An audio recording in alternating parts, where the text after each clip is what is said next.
Hey everybody, it's Gordon Majak here, back with another episode of Timeless Pop, Rock, and Soul. And in this installment of the big program, we are going to wrap up our recent journey through that great soul jazz vibe from the 1980s. That was such a cool concept that I loved so much back then. And as I've been sort of rediscovering it for myself here to play for you guys here these last few days, man, I had forgotten how much I love this style, this little subgenre, whatever you want to call it. Soul jazz. Yeah, man, I'm getting back in touch with some of my musical roots here, man. I love this stuff. It's fascinating all these years later to look back and see how I was sort of wrong about this record back there in the day in 1986. But I'm happy to report that I was, because what a pleasant surprise it turned out to be. And I'll tell you what I mean by that in 1 second. Here is our artist. We are talking about the legendary jazz vocalist. It is the great Al Jarreau. And his 1986 album, L is for Lover. Mr. Jarreau sadly passed away here a few years ago, so rest in peace to the great Al Jarreau. L is for Lover, 1986, an album produced by, Nile Rodgers. What? Nile Rodgers producing a jazz artist? That's what I thought. How would you get these two together and get them on the same page musically? Well, let's talk about Al Jarreau first of all. Al Jarreau released his first album back there in 1975, and I would say for the next 5 years, between 1975 and 1980, I think Al Jarreau released 4 or 5 records in that time. And two things happened in that time. One, Al Jarreau did an excellent job of establishing himself as truly one of the finest male jazz vocalists in the contemporary jazz world, if not the finest. Just a legendary reputation for Al Jarreau. He was building back there in the mid-70s, working up to 1980. The other thing that we could say about Al Jarreau from back then is that there was never a hint that he was going to be the kind of artist that would be able to one day successfully cross over into, I guess, most easily the R&B realm, and then secondarily perhaps the pop realm, okay? And the reason that I would not have thought of Al Jarreau in that vein as being an artist who would eventually be able to successfully cross over is because he is truly such a pure jazz vocalist. Al Jarreau, just such a great, gifted singer, and his technique, especially that he is so renowned for. I mean, Al Jarreau, apart from being a great jazz singer per se, is a legitimate vocal talent in the sense that this guy has a vocal talent, like voice talent, like professional voice talent. Al Jarreau has that kind of a voice and that kind of control over his voice, except that it's so unique that the guy legitimately could have made one hell of a great living just being a professional voice talent had he not been as committed to music as he was. But he was, and as I said there, from 1975 to 1980, he built a nice little reputation for himself, quite a sterling reputation, actually, as an excellent jazz vocalist. But, as I said, there was not a hint that Al was going to be able to eventually cross over. The record company may have been trying by releasing singles here and there, but nothing was really going to stick, given the music that Al Jarreau was creating back then. But in 1981, Al Jarreau actually struck gold with his Breakin' Away album, which included a big pop hit record. And that was a great song called We're in This Love Together. Remember that one? Great record from Al Jarreau in 1981 and a big, fat pop crossover hit. Got all the way up to number 15 on the pop chart, number 6 on the adult contemporary chart, and number 6 on the R&B chart.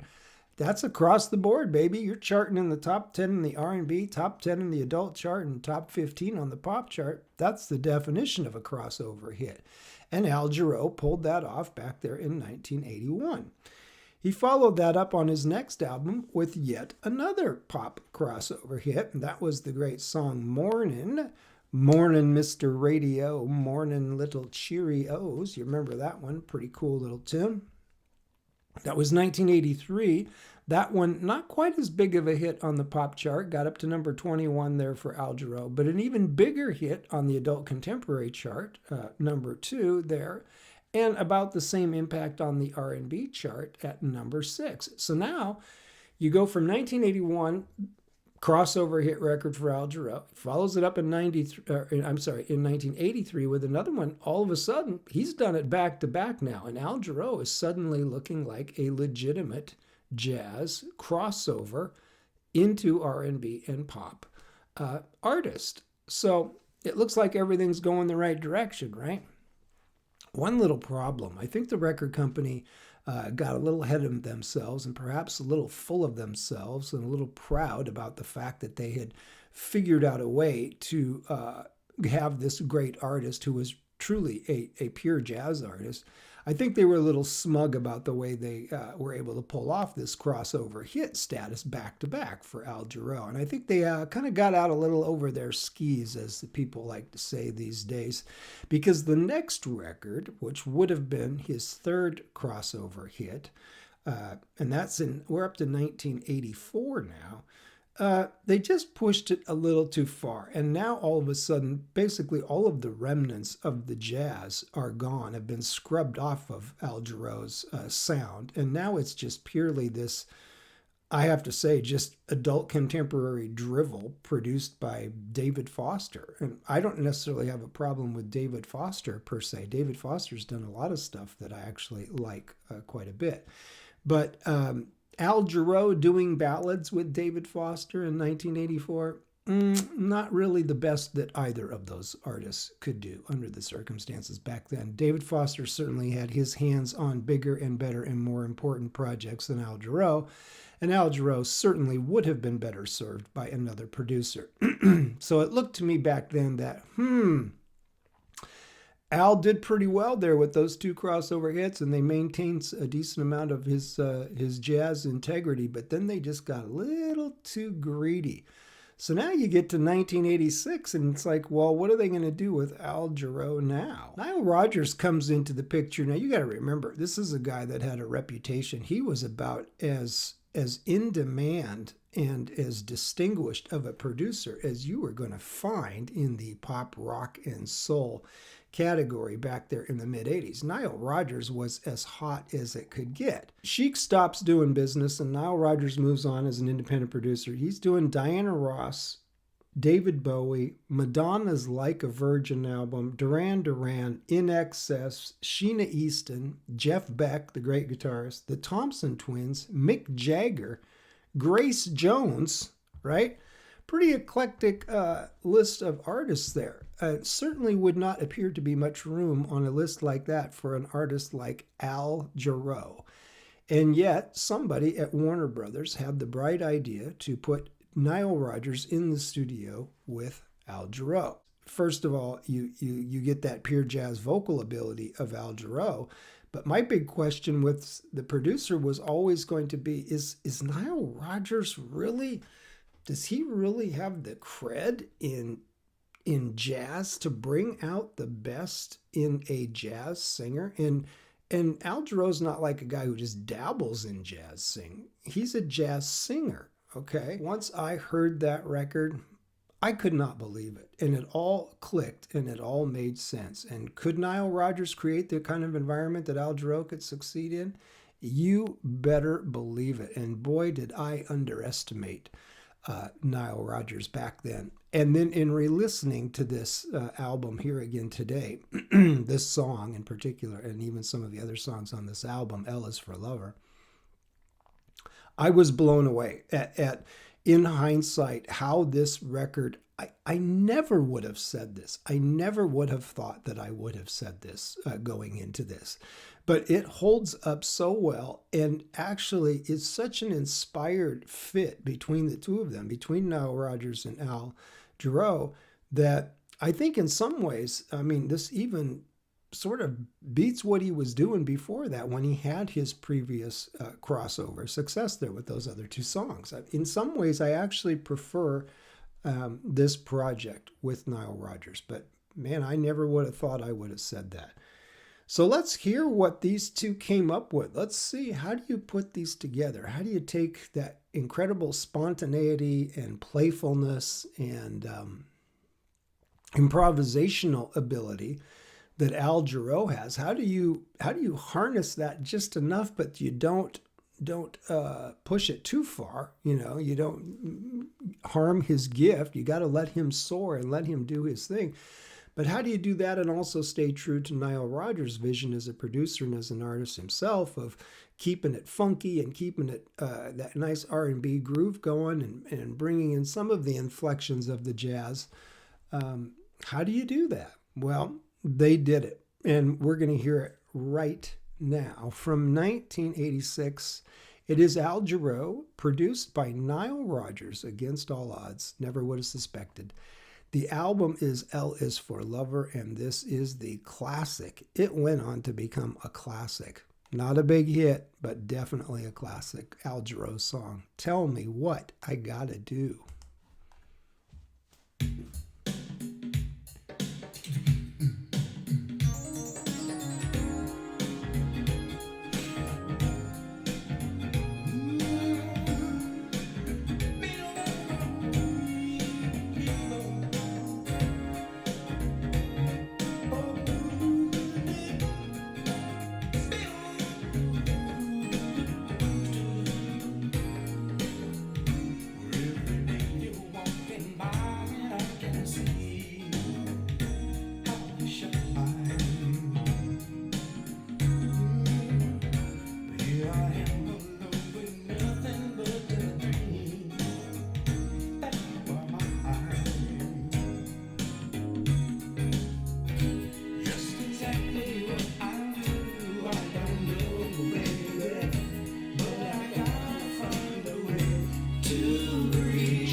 I'm just going to stop it for a second and I'll rewind it back a little bit closer to the beginning. What? Can you believe this? You get this funky Nile Rodgers guitar, and Nile Rodgers always so cool. Some of those chord inversions and some of those chord voicings that he does, just so soulful. So I really got to give him credit for that. But I knew he would bring that.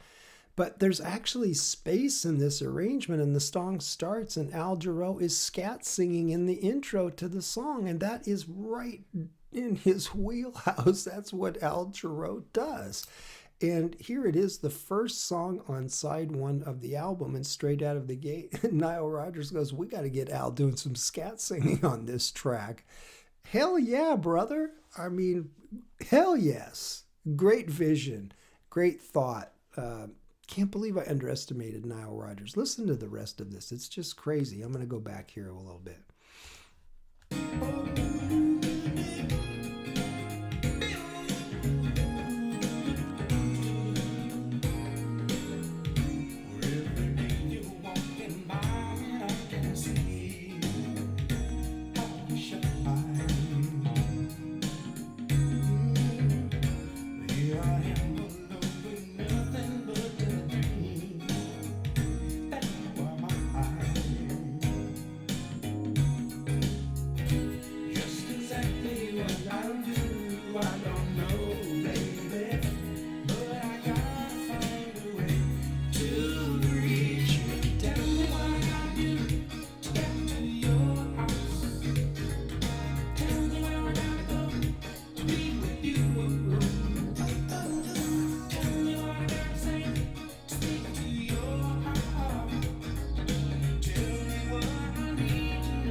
was so wrong. Oh my God, I was so wrong about this record. I was wrong back there in 1986. I did not think that Al Jarreau and Nile Rodgers had it in them. And as I said, first song on side one of the album, and freaking Nile Rodgers comes out there and just blows up my whole thought process.